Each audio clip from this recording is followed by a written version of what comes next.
Story में काफी ज्यादा कॉन्फिडेंस रखते हैं, काफी लंबे समय से बोलते हुए भी आ रहे हैं। अब रिपोर्ट आई है जिस तरीके की इंडिया की रेजिडेंट कंजप्शन है, जिस तरीके की इन्वेस्टमेंट है, जिस तरीके की लोगों की परचेजिंग पावर बन चुकी है इस टाइम पे, अनुमान जताया जा रहा है कि फिस्कल ईयर 24 में जो हमारा ग्रोथ रेट है वो करीबन 6.5% के ऊपर रहने की उम्मीद है। आपका क्या मानना है इसमें सर? बिल्कुल मैं इस बात का समर्थन करता हूं।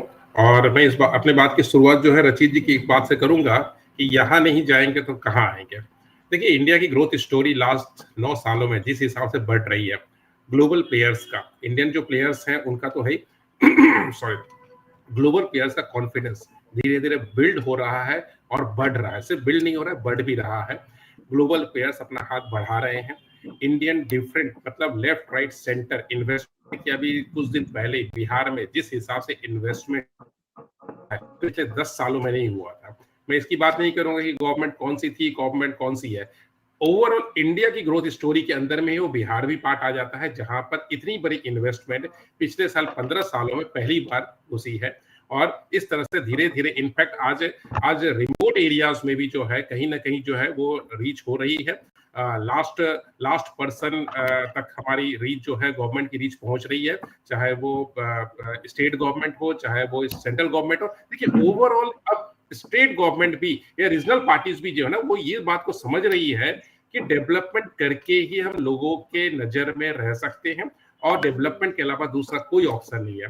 कंचन जी, मैं कलकत्ता में जहां रहता हूँ वही आसपास में ही मैं करीबन देख रहा हूँ पिछले 15 सालों में जिस हिसाब से डेवलपमेंट मैं देख रहा हूँ, यहाँ के काउंसिलर से लेकर के एमएलए और आगे के जो ग्रास रूट लेवल पे जो कार्यकर्ता काम करते हैं, उनके अंदर में भी कहीं ना कहीं उनके दिमाग में रहता है कि करना पड़ेगा।